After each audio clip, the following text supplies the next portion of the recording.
Singapore is shifting border security to the check-in desk.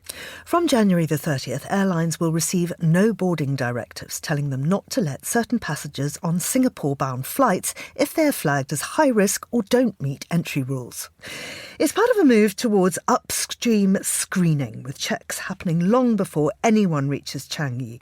Airlines face fines for non-compliance, and the system will extend to sea arrivals by 2028. So I'm joined now by Adam Hancock, a journalist usually based in Singapore, but joining me now from sunny Denpasar in Bali. Adam, hello to you. What is driving Singapore to introduce these new rules now?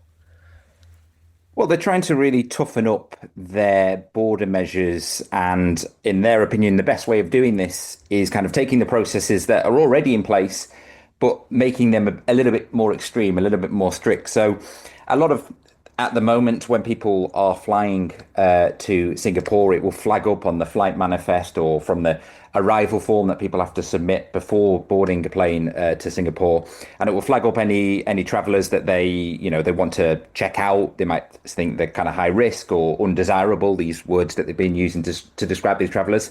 But currently, those checks take place when they arrive in Singapore at the immigration desk. But now they want to actually make those checks happening before they've even got on the plane to Singapore. So it's kind of removing what they currently do to another country and ensuring that they don't even get to Singapore in the first place. And as I said, it's part of a wider initiative, really, to keep potential threats from reaching Singapore shores in the first place. As you said, it's going to be rolled out towards arrivals overseas, coming in on the sea. And they've also been looking at land border points as well. There's two main crossings into Singapore overland, or over bridges, I should say. A little bit trickier in terms of that because people are often, taking buses over the border or driving over the border. So it's a lot of paperwork to process and it's difficult to stop them before they get in the queue for the border. But yeah, I think it's just part of enhanced measures really to try and keep the country safe. And obviously it's a huge travel hub. Singapore receives millions of visitors every year coming through Changi Airport, and they want to do their best to try and protect the country. I mean, surely this is going to have a huge impact on airlines operating flights to Changi. It's going to be expense for them. It's going to be difficult for them to process all these travellers. Absolutely, yeah. I think this is no small feat. It's putting the responsibility squarely with the airline. It's quite a strict situation. The carriers that regularly come to Singapore, they've all been briefed about this. It's coming in at the end of January. They're going to have to do a lot more checks on passengers. So if something flags up, if a passenger flags up, it's called a no boarding directive, or in classic Singapore speak, NDB. And if a passenger flags up as an NDB but ends up boarding the plane, then the airline can face a fine up to 10,000 Singapore dollars.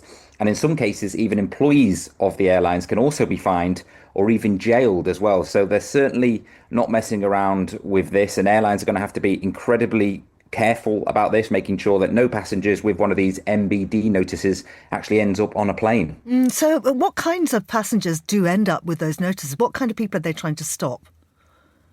So it's people who they deem to be a security risk. So they may have been involved in crime or involved in activities that would threaten the safety of the public or national security. There was a recent example of that in September. A man called Nathan Law, who's a Hong Kong pro-democracy activist. He tried to come to Singapore. He actually did arrive in Singapore to try and attend an event.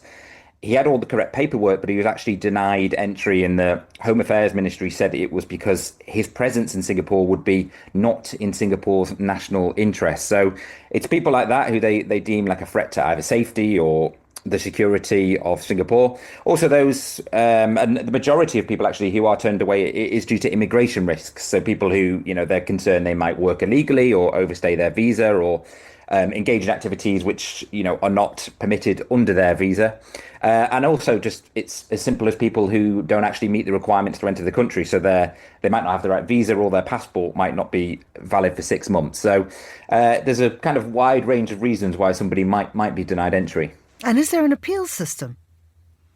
Yes. So people who actually are denied entry, they can appeal this. They can't immediately get on the plane. They have to write to Singapore's checkpoint authority. to seek approval for entry. So I imagine it will not be a quick process. I don't think they'll be able to do it at the airport and get on the next flight. But yeah, there is an appeal, but it won't be immediate. So they won't actually be able to board that specific flight. And so finally, is Singapore setting a trend here, or is this simply classic Singapore just being efficient and controlled and one step ahead of everyone else? Well, I think it's a little bit of both, really. I mean, it's not entirely something completely new. It's not something that they've invented. Other countries do kind of use this no boarding directive, or they screen people in advance and ensure that they can't get on flights because of security issues. I think Singapore is preparing for increased travel in the coming years. They're opening a new terminal. The rebound after the pandemic has been insane in terms of travel, and they now deem that this is actually more efficient. An efficient way to screen people is to screen them before they even arrive in the country. They also now have better systems as well. So a lot of the time when you arrive in Singapore or you depart, you don't actually have to show your passport. It's all done via facial recognition. So they're picking up a lot more people as well who they don't want to enter through that as well. I think the numbers for the first half of this year were a lot higher of people denied entry compared to the last year. So I think it's kind of classic Singapore. They like to complicate things and have lots of measures in place, but also it is something that's not completely new in aviation as well. Adam, thank you very much indeed.